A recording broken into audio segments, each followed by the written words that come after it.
America wants Canada back. Just like your ex was mean to you because he wasn't ready for commitment, America has done the political equivalent of sending a late night "you up" text. A bipartisan group of US senators recently popped up in Ottawa, determined to patch things up with Canada despite Trump's less than diplomatic outbursts. The group's lone Republican member chimed in with a heartfelt plea: "Give us another chance." We've all heard that one before, am I right? We've all heard it. Canada-U.S. relations have been circling the drain lately, courtesy of US President Donald Trump, who decided to whack Canada with tariffs on cars, steel, aluminum, because a healthy relationship should include economic punishment. And if that weren't enough, we all know he casually suggested turning Canada into the 51st state, so it's gonna be a bit hard to bring this one back. Let's get into the Canada-US situationship. The gossip is hot today. What'll happen next? Also, hey, you up? Sorry for how I acted. Would you please subscribe? I miss you. We do 5 videos a week on everything happening all around the world, and I want you here with me.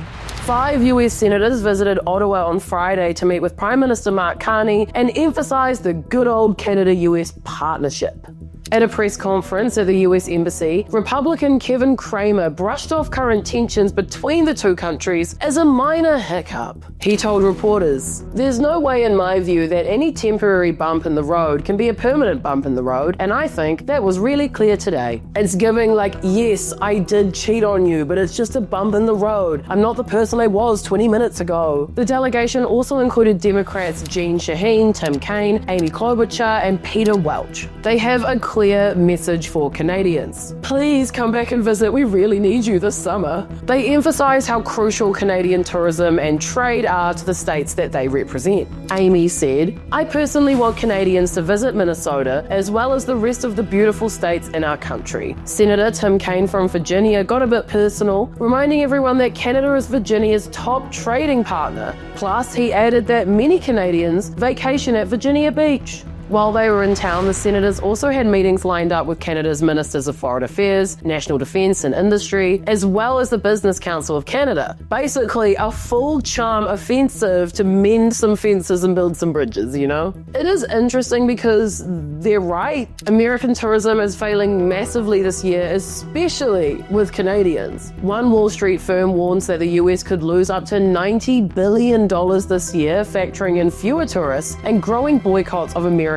goods. Canadian airlines have been forced to slash flights to the US hotspots like Vegas, New York, and LA as 2025 bookings totally tank. Meanwhile, car crossings dropped 32% in just March. This is rough for states that rely on summer tourists for their hospitality industry. Canadians have also embraced patriotism, electing Prime Minister Mark Carney, who campaigned on standing up to Trump and diversifying trade beyond the US. He also declared that the two countries' previous relationship is over. You got dumped, America. Stop being desperate. Stop crawling back into the DMs. Republican Senator Kevin Cramer of North Dakota was probably the most forward in trying to mend the breakup. He said in an interview that aired on Sunday on the West Block, "We have to do this stuff together. We'll be better at it if we're friends than if we're just tolerating one another. I'm just here in Ottawa to say thank you and then encourage Canadians to take another look and give us another chance." He's the Julia Roberts in Notting Hill.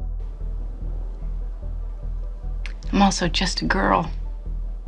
The despo energy of getting the Canadians back on side has spread to California, who have launched campaigns specifically targeted at getting Canadians back. Like this one, starring California's governor. He's like, "Please, I don't like Trump either. Remember when we used to go to the beach?" Prime Minister Carney seemed positive about the visit, but I don't know if he's taking America back just yet. Keeping it friendly, keeping it coy, very Canadian. Prime Minister, how was your meeting with the senators?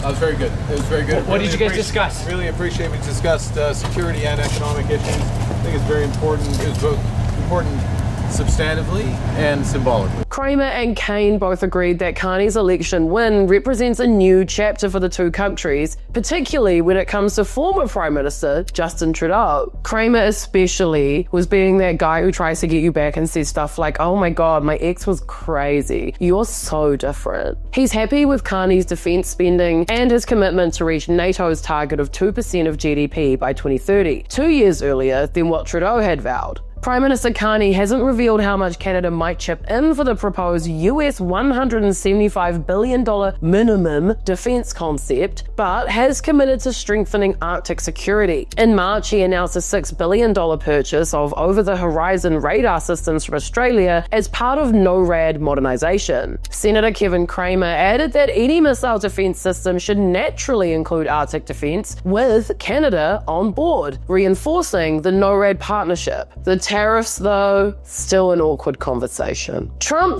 justified his tariffs on Canada by citing concerns about fentanyl trafficking and border security, despite data showing Canada accounts for less than 1% of fentanyl seized at the US border. A DEA report flagged growing concerns about fentanyl production in Canada, and seizures at the northern border spiked last month, literally after the terrorist stuff, may I just say, but those numbers are still tiny compared to those from the southern border. The US Senate recently approved Senator Kane's resolution to end Trump's fentanyl emergency declaration and the related tariffs, but is yet to be addressed by the Republican-led House. I'm so surprised. They're kind of shit-talking Trump up there, by the way. Kane said, "I just view it as an effort by the president to try and impose tariffs unilaterally. To do so, he had to declare an emergency, and that was the emergency he came up with." Tim Kaine is giving oh my god, now that I'm out of earshot, can you believe what he said? Let me tell you something. They can't hear me right now. Girl, it's crazy.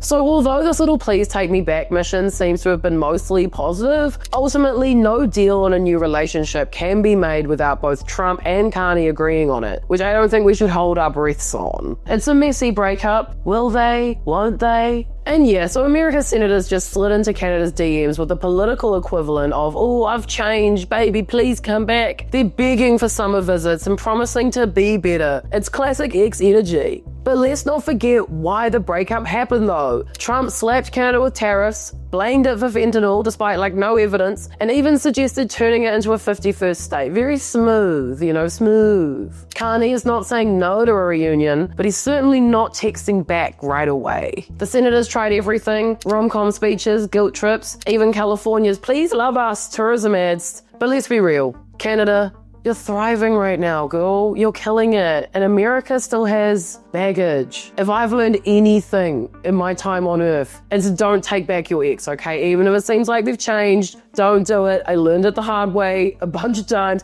Don't take your ex back. Bye.